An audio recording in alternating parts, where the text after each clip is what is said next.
Hey Facebook, I am so excited. It is 4 weeks.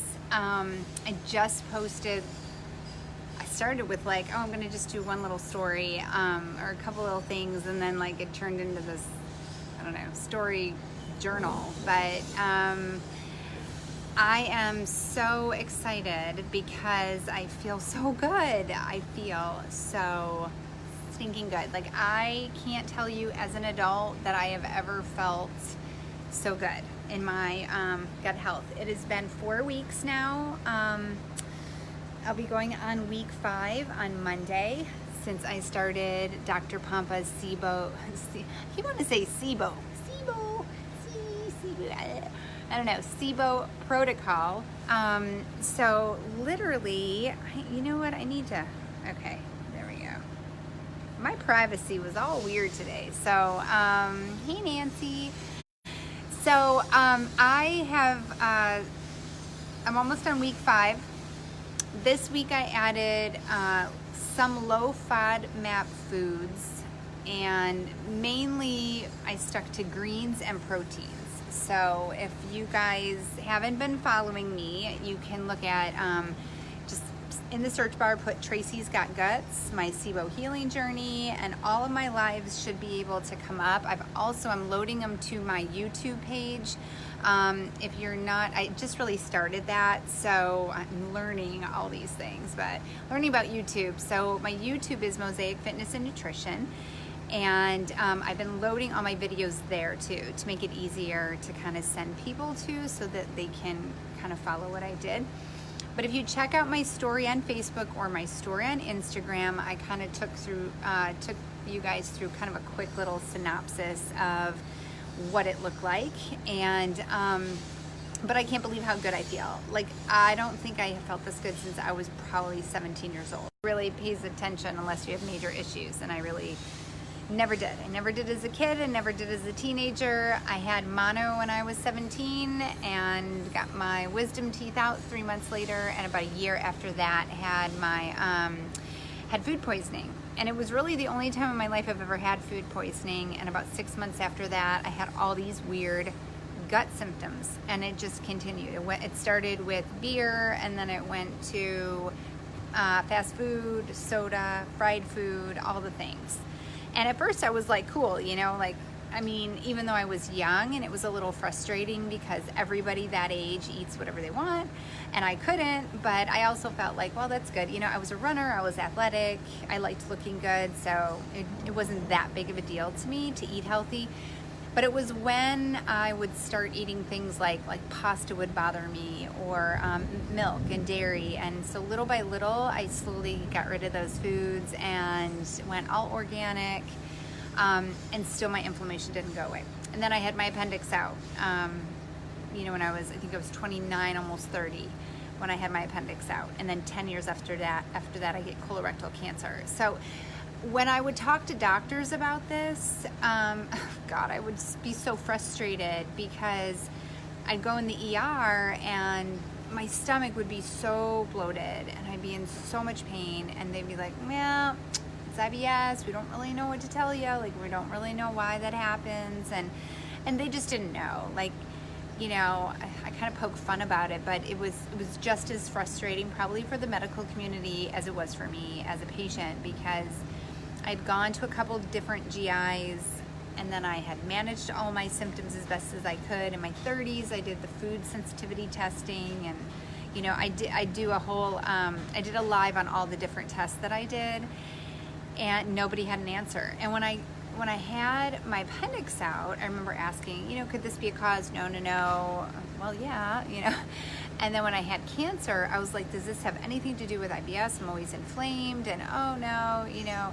Well, it's just because it's not in the literature, right? It's not in, or it wasn't at the time. Like, they are starting to connect SIBO, which is what I have, small intestine bacterial overgrowth, too much overgrowth of bacteria in my small intestine, is linked to IBS. And I had something called IBS-C, so I basically could never go to the bathroom. I was constipated for days.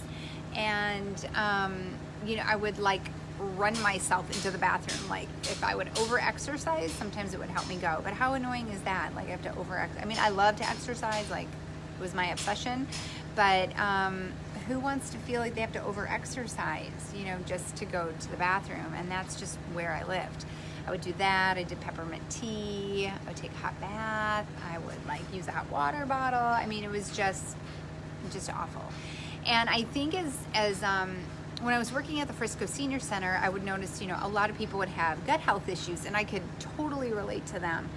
And I think when I was younger, people would be like, what's wrong with you? I don't understand. But as I got older and was around, you know, more older, mature people, they could relate to what I was going through. And I just think that as our cells, you know, get congested, as we go through menopause, as we just age, and then of course we're just more exposed to toxins and things in our food like the glyphosate. I mean, these are all things we just didn't know. And a lot of us get food poisoning, which is a big cause for this SIBO situation. But all of that to say, I feel so amazing because I really truly feel like I'm like on a healing journey. Like this is it. So I am not somebody that jumps on the bandwagon with supplements. I'm not. People try to get me to sell stuff a lot, and it's just not my gig. It's not my jam. You know, kudos to them if they, you know, are getting people healthy with that. I've always been a believer. You know, Hippocrates says, let your food, you know, let thy food be thy healing. You know, let food heal you. And I've always been a big proponent of, you know, eating a whole food lifestyle. You know, obviously I mean, here's my ebooks, right? Like I have like a 21-day whole food cleanse. Then I put together like a 3-day juice book, you know, and then I have like whole food recipes. They're just sitting here, so I thought I would show you guys. But, and they're all on my website. So if you're interested, and if you go to Mosaic Nutrition, there's a bunch of different recipes and people who've done the cleanse and stuff like that in there. All of that to say, I always was into healing your body through food. And when all of a sudden food was literally my enemy, quality food, fruits, vegetables, things like that, and I was just so frustrated because I could not heal my body. So it's so exciting. You know, I was whole food plant-based. I mean, I've eaten meat, you know, the majority of my life. I've, you know, ate, you know, chicken and grass-fed, grass-finished meat. I wasn't really a big fan of beef. I would eat it sometimes. I grew up in a family where my dad was a hunter, and then my ex-husband was a hunter, so we always had venison. And it wasn't until like I went through divorce, I just didn't have any, and I just usually ate turkey, or I would do chicken and all that. I know, Kim, yeah, watch it later. Thank you for being such a supporter. You're amazing. And Sheila and I have contacted each other, so I'm hoping to talk to her soon. So anyway, you know, I had eaten meat. It wasn't that I didn't eat meat. I just never was, it's not something I love. It's okay. I could literally, if somebody said never eat meat again, I would have been fine with that. And I started juicing consistently probably 2 years ago. And then after that, and I still couldn't lose weight. I had like 25 extra pounds on me after cancer and postmenopause that I really, I just so struggled. Like I felt like an alien inside of my body because I had always been athletic and like strong and lean. And I was like, oh my God, like people were like, oh, you look better. And I was like, really? I don't know, because I'm not thinking I do. But I think when you're so used to being one way, you just feel like a foreigner in your body. And so, oh my gosh, my client Steve's so funny.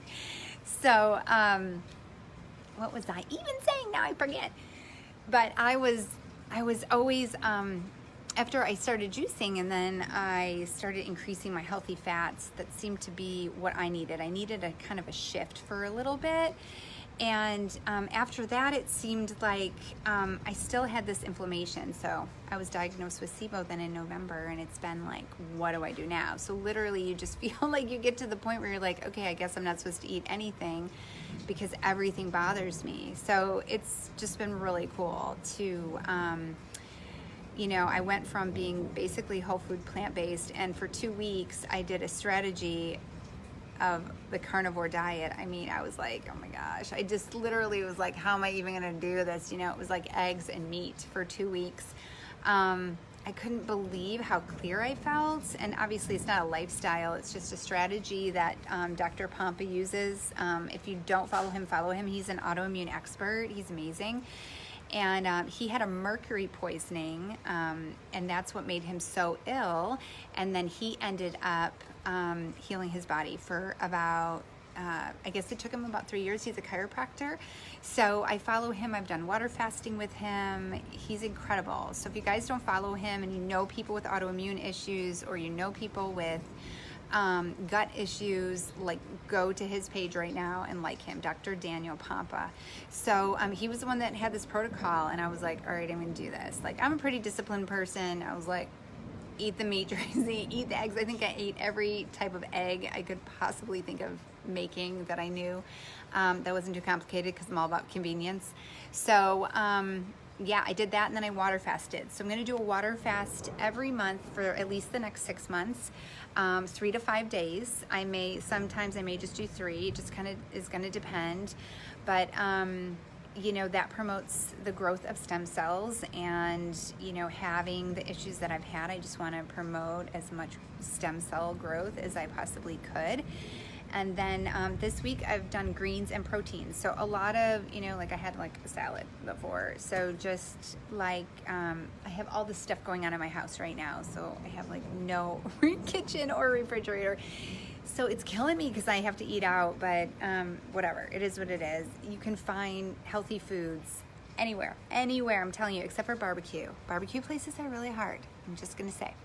So, but most places you can find some decent options. So I've just done a lot of kale salads and spinach salads, and I've gone to nectar.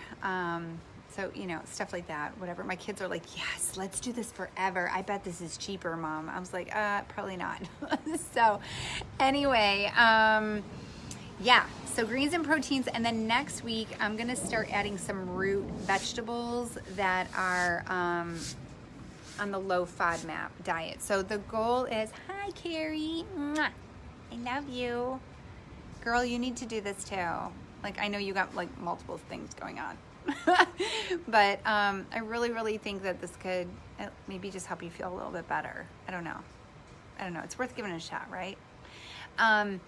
So I'm going to add some root vegetables in. Now, here's the really interesting thing about root vegetables. They're high starchy foods, and I'm curious to see how my inflammation is going to be, because I've noticed post-menopause that I really do not clear sugar well, like carbohydrate. Like, carbohydrates are so good for you, right? They're like fuel for your brain. But I've noticed post-menopause, I don't know, even healthy things like sweet potatoes, I love potatoes, right? Sweet potatoes, all that stuff. Beets, I used to put beets in my smoothies all the time. The issue is it's a higher carb, and so you know, when you don't produce enough estrogen, the second runner-up to that is our fat cells. And our fat cells go, oh, she doesn't have enough estrogen. Let's join the party and get some more fat cells going on. And they help you produce more estrogen. So we tend to get more fat cells, right? So ladies, I know how many times I've been with women who've said, I don't understand this. I'm eating the best I've ever eaten. I work out more than I've ever worked out. I've never worked out in my life, and I feel fluffy, and I can't fit into my clothing, and I do not understand this. And it started, you know, when I hit 40, or it started with menopause, or it started, you know, no more fat cells, right, Carrie? So, and the more I research menopause and read about what happens in the fat cells with the estrogen,